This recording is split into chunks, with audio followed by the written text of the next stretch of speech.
My name's Jen Carney. I'm an author and an illustrator, and today I'm doing my Empathy 360 challenge. Now, do you know what empathy is? I see empathy as a super skill. It's where you can try to see the world, or even just a specific situation, from someone else's perspective. And when you see things from other people's perspectives, you can not only try to understand them better, but you can sometimes try to help them or make a difference to their life. I have been working on my empathy skills, and today I'm going to go on a short walk, and I'm going to try really hard while I'm walking to see things from the point of view of the people that I encounter. So I'm ready to go, and I'll be back in a bit to tell you how I got on. So I am back from my empathy walk, and I'll just take my coat off, and then I will tell you all about how I use my empathy skills. So I've drawn a little map of where I went on my walk. Can you see here? I started at home, and the first place I stopped really was a playground, and on the playground there was a lady pushing a toddler on the swings, and that made me smile, and it made me feel happy, and it made me think about when my own children were toddlers and how much they loved going to the playground and going on the swings and the slides. And I thought about how lucky this toddler was to have somebody who had the time to take her somewhere that they knew that she would enjoy. It's really important to make time for toddlers and babies. Sometimes they can be quite hard work. Has anybody who's watching, have you got a younger sibling?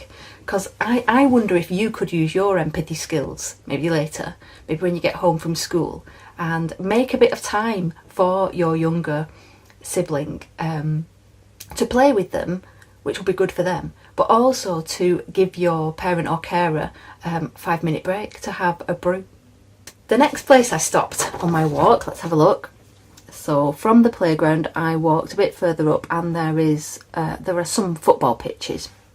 So I stopped here at one of the football pitches, and there were two teams of boys who looked maybe about 10 or 11 playing a match. So I switched on my empathy switch, and I could feel that there was a lot of excitement on the field, and there was a little bit of anger sometimes, particularly when, you know, somebody got tackled. And then while I was watching, a penalty was awarded, and the boy who was chosen to take the penalty, he missed it. Now, I don't know whether you play sport, but if you do, what do you do if one of your teammates makes a mistake? Because in this football match, the boy's teammates, the boy who'd missed the penalty, his teammates shouted at him. So I had my empathy switched on, and I could see that this boy who'd missed the penalty, he was really upset, and I put myself in his shoes, and I realised that if I'd missed a penalty, I'd want my teammates to say, oh, hard luck, or, you know, don't worry, that can happen to anyone, and then carry on with the game. I certainly wouldn't want people to start shouting at me and getting annoyed at me about something that, you know, it can't be changed at that point. Next, let's have a look. So I walked from the football pitch a bit longer. I was walking around the block really, and I came to my local shop here. Here's my local shop. This is me. And on the floor in my local shop, in one of the aisles, I saw a £5 note. Can you see that? A £5 note. Now, if you find money on the floor in a shop, I guess you have choices. I wonder what you would do if you found some money on the floor in your local shop. Well, using my empathy skills, it made me think about who might have dropped this money and what £5 might mean to them. Did it belong to somebody who was struggling to make ends meet, perhaps? Would they come back and try to find it? Was it a child spending money, or I don't know, somebody's bus fare. Anyway, I put myself in the shoes of whoever had dropped it, and so I decided that I would pick the money up and take it to the counter so that if they came back it could be returned to them. And now the shop owner said to me that they would keep hold of the £5 for a week, I think he said, and if nobody came to claim it they would give me a ring and I could come and collect it.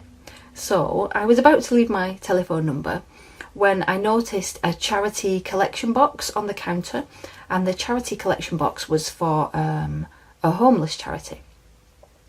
And using my empathy skills, it made me think about how lucky I am to have a roof over my head. So I told the shop owner that if nobody came to collect the £5 note, he should put it into the charity collection box. And that was my Empathy 360 challenge. Maybe you could give it a go at some point, maybe later or this week, in your local area perhaps, or maybe at school or even at home. Just switch on and tune in to your empathy skills and see if you can see the world from other people's perspectives. Hello, my name is James Sellick.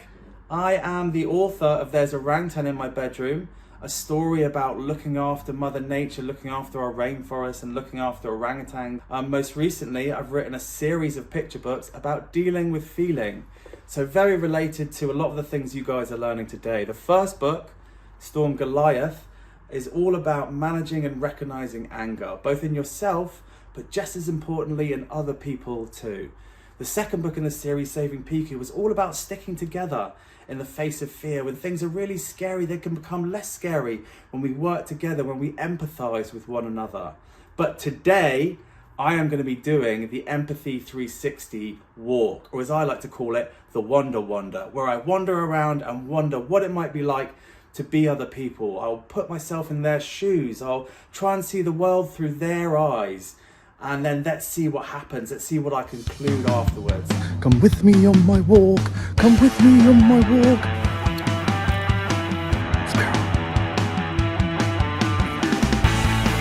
And I've just seen one of my favourite sights I've seen in a long, long time, and it was an elderly man on his mobility scooter walking his two very elderly dogs. And I thought what it might be like to have mobility issues. And then I thought about the hope, the determination, the resilience that it must take for him to get on that scooter every day and take his two dogs out for a beautiful walk. So very inspired by that.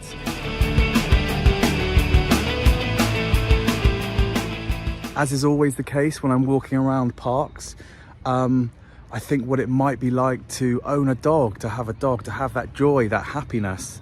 I see lots of people walking their dogs today, and it's a wonderful, beautiful thing.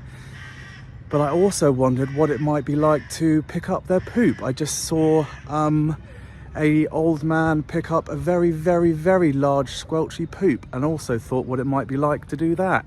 Gross.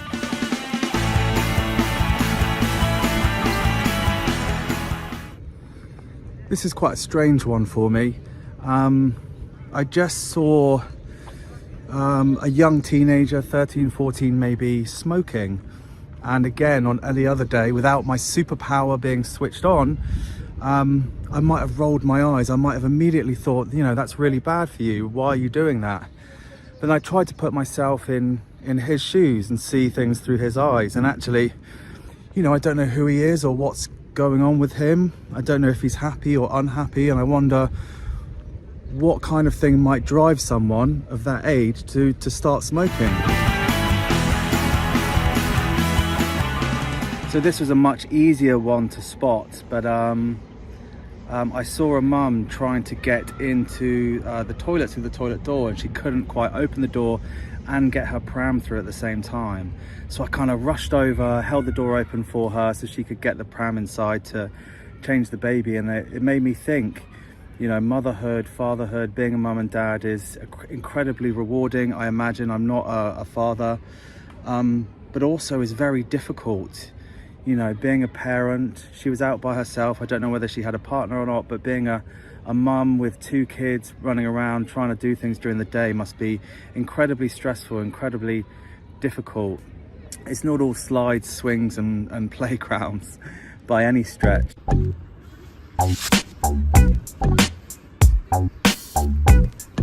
I'm walking with the pigeons wherever they may go.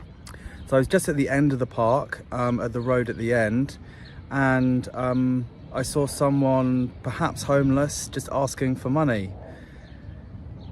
And the 2 people he asked just said, no, they don't have any. I wasn't asked, but I thought if he had asked me, I also would have had to say that I didn't have any money, because I don't, because we live in a digital era. You know, it's less and less common to carry money around with you. And I start to think about the impact that must have on the homeless community. So rarely do I have a spare pound or a spare 50p or a spare change.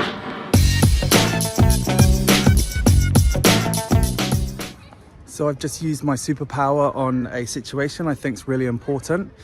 There are lots of kind of rentable Lime bikes around where I live, and you can actually take them for free if you know how to do it.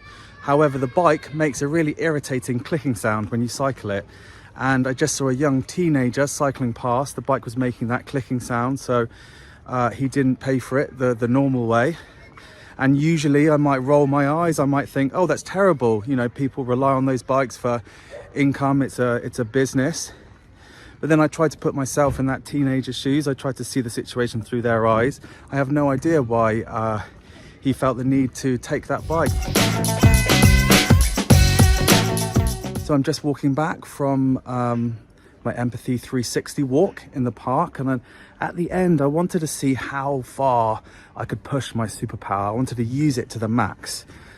And I thought about some of the stories, you know, I've written about deforestation for palm oil, about deforestation for our meat industry. And then I started thinking about the park as a giant collective, you know, of humans, of trees, of squirrels, lots of squirrels there. And I wondered what it would be like to suddenly have someone destroy that overnight. So I'd come back tomorrow, all the squirrels were gone, all the dogs were gone, all the grass was burned, all the trees were chopped down. And I thought about how horrific that actually is. Woo! So that was my Empathy 360 walk around my local park.